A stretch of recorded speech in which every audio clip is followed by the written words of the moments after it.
L'Organisation mondiale de la santé a signalé le 3 mai dernier un possible foyer d'infection à bord du navire de croisière néerlandais MV Ondus. Le bilan provisoire fait état de 11 cas signalés, 9 confirmés et 3 décès, impliquant 5 pays. 4 jours plus tard, l'ANRS Maladies infectieuses émergentes activait en France une cellule de veille de niveau 1. Le virus en cause s'appelle hantavirus. Mesdames, messieurs, bienvenue sur le grand angle. 3 niveaux de lecture structurent ce dossier: le médical, l'institutionnel et le politique. La question qui les relie est simple.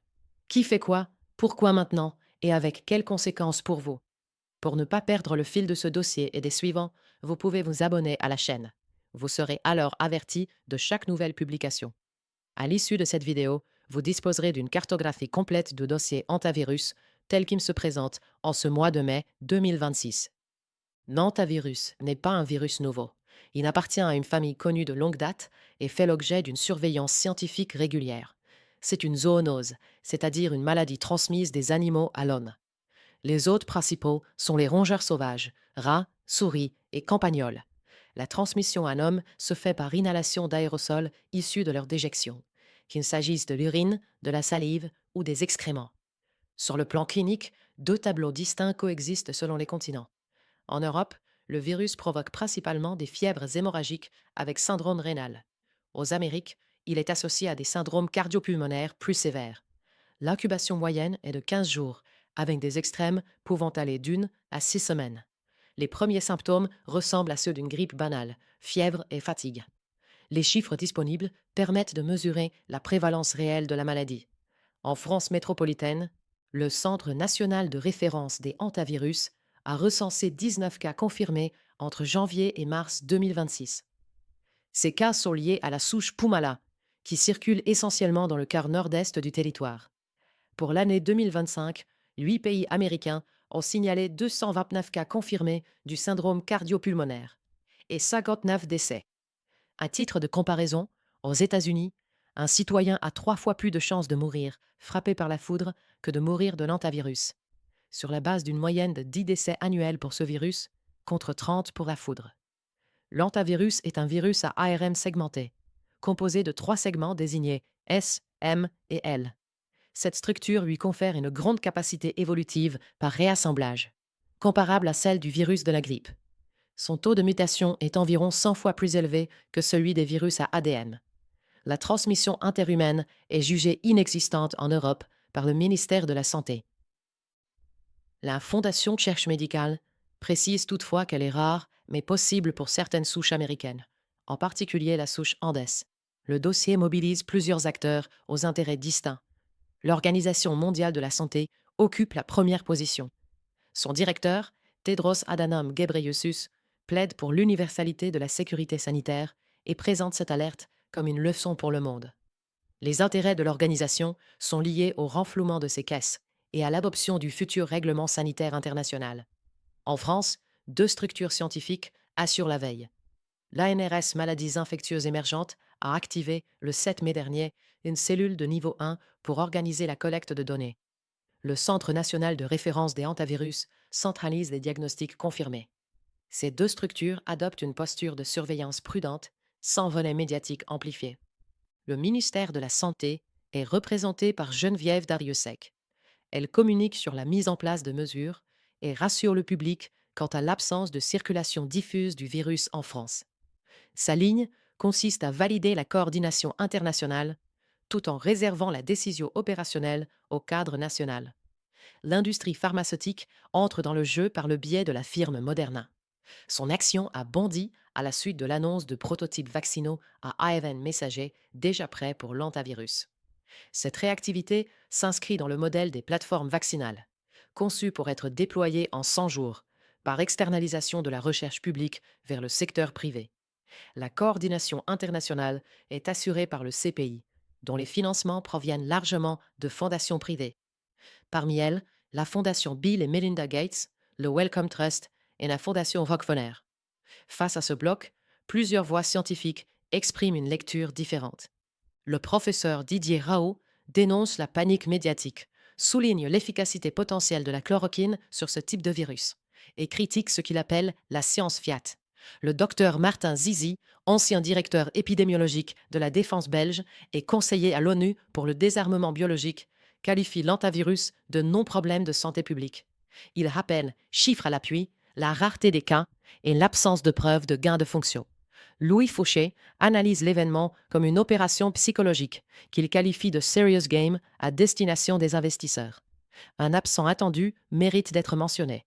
Les éleveurs de rongeurs et les professionnels de la forêt, pourtant directement exposés au risque, ne disposent pas d'une représentation directe et unifiée dans le débat institutionnel. 3 lignes de fracture structurent ce dossier. La première porte sur la dangerosité réelle de la souche en circulation. Relayée par les grands médias, présente l'antivirus comme une menace grave justifiant le retour des masques et le développement accéléré de vaccins géniques. Le blog scientifique dissident, à travers Didier Raoult et Martin Zizi, conteste cette dangerosité pour la population générale.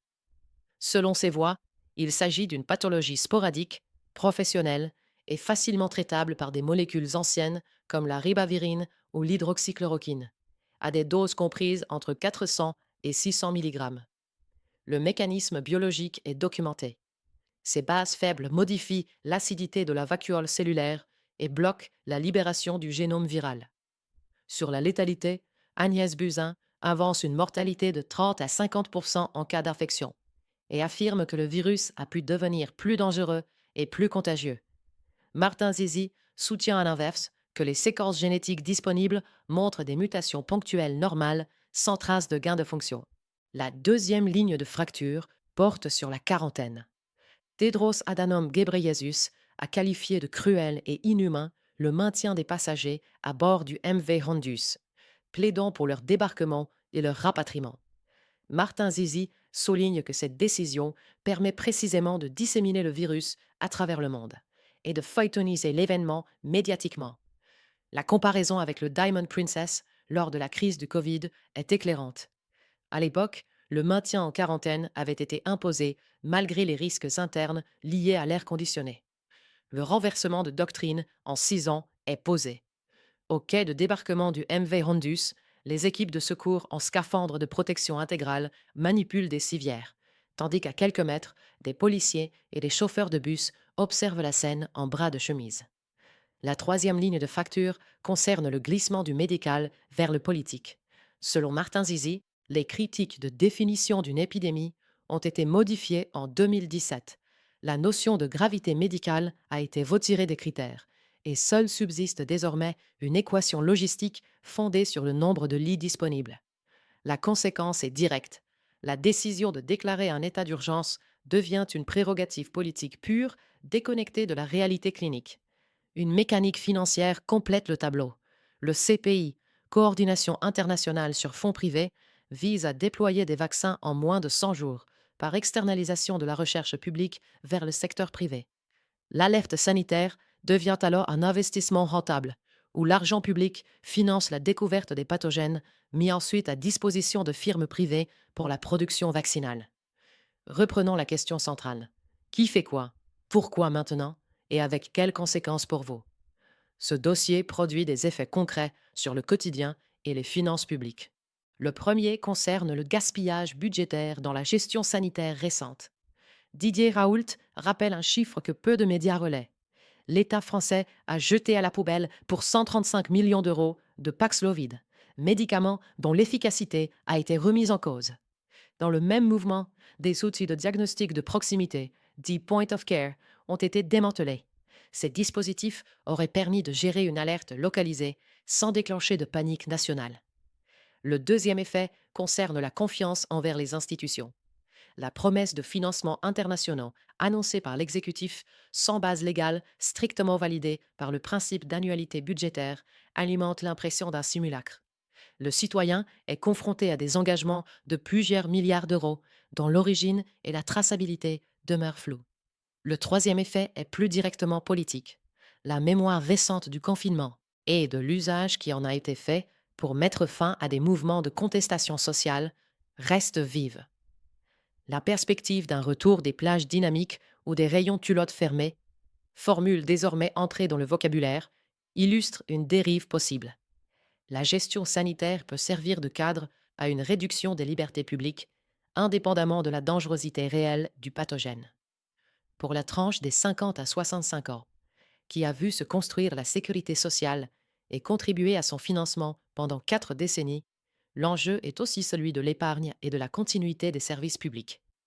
Vous disposez à présent d'une cartographie complète du dossier antivirus. Qui fait quoi? Pourquoi maintenant? Et avec quelles conséquences pour vous? L'Organisation mondiale de la santé déclenche une alerte sur la base de 11 cas, dont 3 décès, à un moment où elle cherche à faire adopter un nouveau règlement sanitaire international et à renflouer ses comptes. Les firmes pharmaceutiques, Moderna en tête, disposent déjà de prototypes vaccinaux à ARN messager prêts au déploiement. Les autorités françaises adoptent une posture de coordination prudente sans alerte démesurée.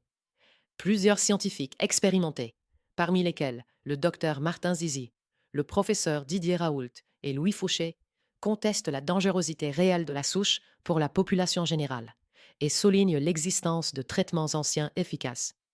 Les conséquences pour vous portent sur l'argent public, les libertés publiques et la qualité du débat médical dans l'espace public. 3 prolongements méritent d'être suivis. D'abord, le vote imminent à l'Organisation mondiale de la santé sur le règlement sanitaire international et le traité sur les pandémies. Ensuite, le CIME-débat coordonné par Louis Fouché et le collectif Hippocrate, qui constitue un test de mobilisation des réseaux citoyens. Enfin, la position de l'Argentine, qui a manifesté son intention de quitter l'organisation et dont certains observateurs, comme le professeur Perron, se demandent si l'alerte antivirus partie de ce pays ne constitue pas une forme de pression politique. Merci de votre attention. Nous nous retrouvons très bientôt sur le grand angle.